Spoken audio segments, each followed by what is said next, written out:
All right.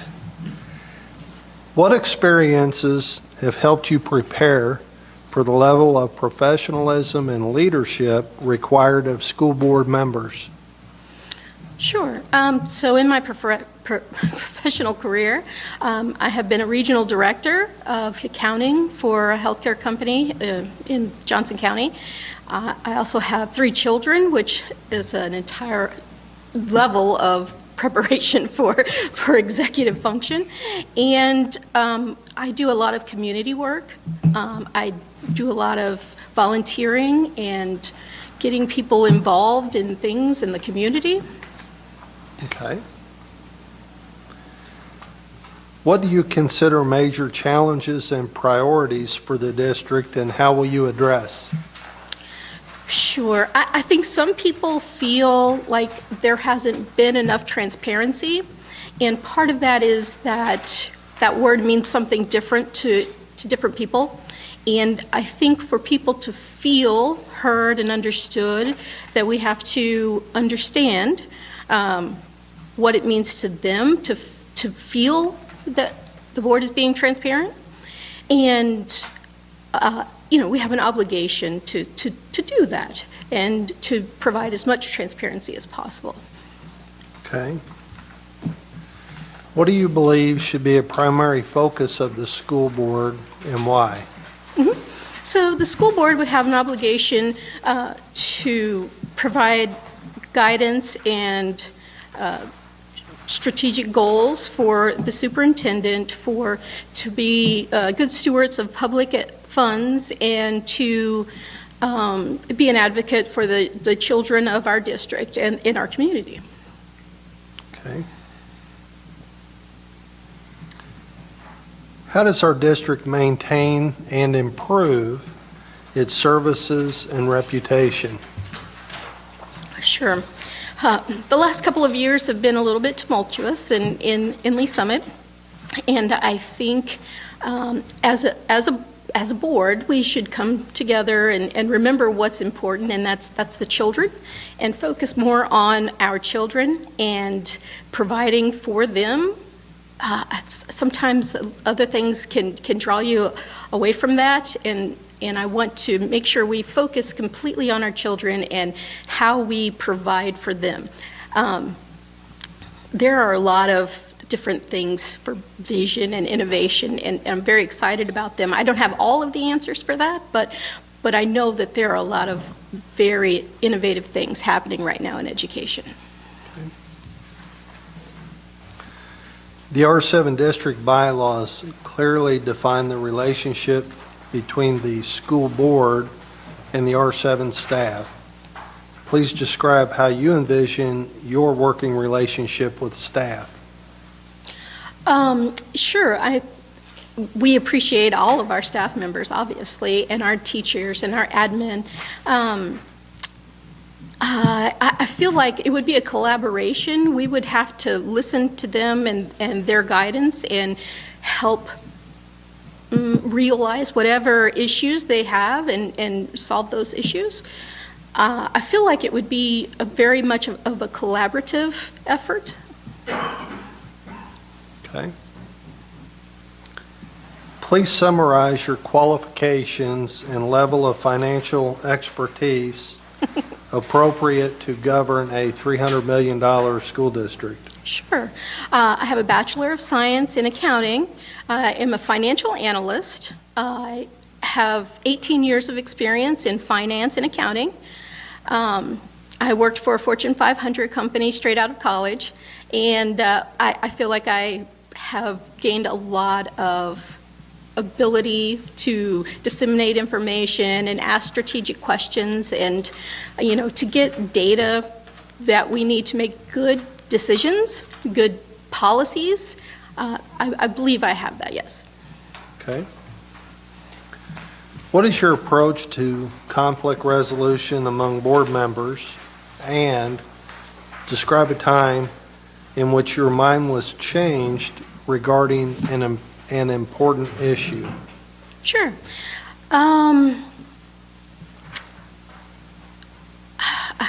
I think the most important part of conflict resolution is letting people be heard and feel heard, and taking into account their feelings and desires and their wants. And I think it is completely possible to change someone's mind if we're open and receptive to their desire and concerns. I'm trying to think of when I have been persuaded. Sure. So just this week, so one of the things, I've been asked a lot of questions, and one of them was, how would you handle someone in the community coming up to you as a school board member? How would you handle their issue? And I had already written some answers and turned some in to different places. And on Monday, someone said, well, I think it should be handled this way.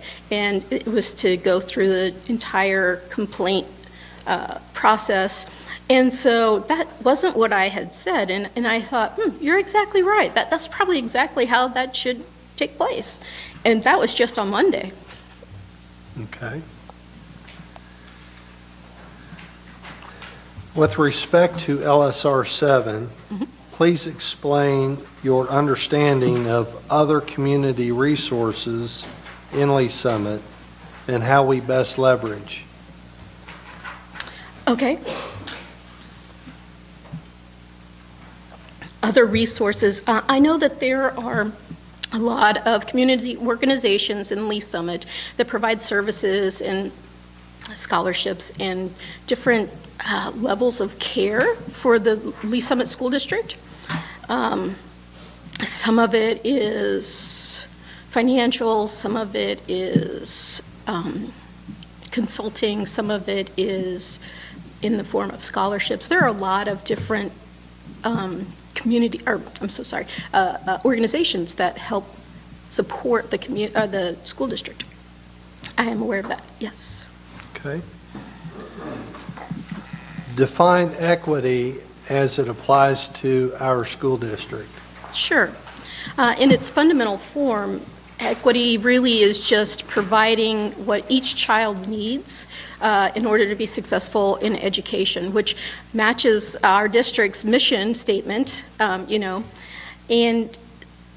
I approach that with the idea that everyone can be given what they need to be successful. And I think it's possible to do that here in Lee Summit. I think it's already happening in a lot of ways, but it's definitely an important issue, and that's one of the things that have been really innovative across the nation. There are a lot of different approaches to providing equity.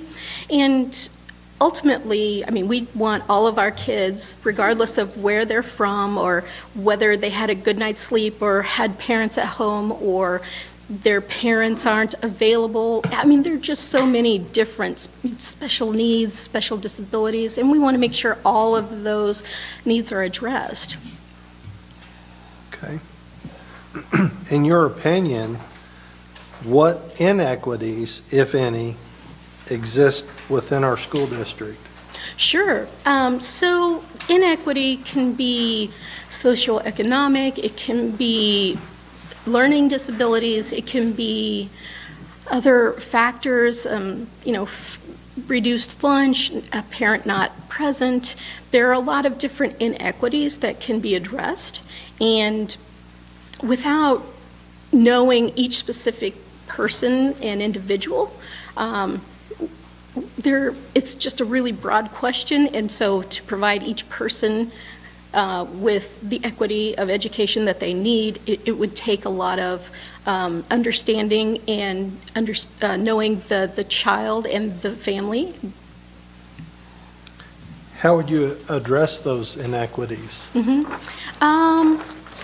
So I think there are a lot of different ways to address them and make sure students get the extra help that they need. Whether that is additional assistance in the classrooms or changing the classroom environment.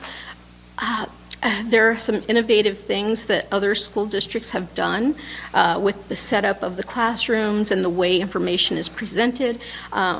I wouldn't unilaterally, of course, implement any of those things. I would want the community input and teacher input to know if those are usable solutions here in Lee Summit. Okay. Recent data provided by our school district shows that free and reduced lunch students are underperforming in math, science, and other categories. The data goes on to break down this group into ethnic subsets such as African American, Hispanic, Caucasian, and Asian. How do you interpret this data, and how do you propose the LSR-7 board address it? So, it's a fact that not every student learns from every teaching method, and so being able to address all of the issues that go into a child coming to school and how they learn is it's important, and it can be very delicate. But we have to do that. We have to provide that, and I really think the community participation in this and ideas would be so useful, because ultimately we want everyone to be successful. Okay. Last question. What is your long-term vision for our district? Sure.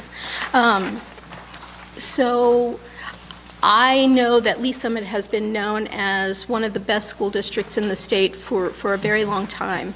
And again, the last couple of years notwithstanding, I think it still is and will continue to be because of innovative thought and processes. So I think strategic, how we handle our changing demographics and our growing population will be important. And I know that that strategic plan is currently in place, and I've read that, and I think it looks like a great idea. And I'm really excited for a lot of the things to come, because I know that there's just so much technology that we can use and implement for the school district. Okay. Well, Amy, we got through that quick. So you've got time to tell us anything you would like to tell us. I'm sure we didn't cover everything. Sure. We thought we would get this down to 15 questions to get through in 15 minutes or 30 minutes, and we probably got through it in 15. So I'm succinct. So feel free to tell us anything you want to tell us, Sure. or expand on any of your answers to the questions you were previously asked. Sure. I'm a parent with children in the Lee Summit School District. Currently, there's only one board member that has children that are currently in the district. I have a vested interest in the success of the district. I have 3 children, and I want their futures to be full and have every opportunity, like everyone wants for their children. But I do have a vested interest in the success of the district and the schools and of the children. We all want every child to succeed, and I do too. And as far as understanding data and analysis and asking strategic questions, I think there's a lot to be said as a financial analyst, but also as a parent. So it can be disseminated and understood, I think, by certain different ideas and questions. I mean, it just comes across differently. I think, any other questions? I'm not sure what else to say at this point. No.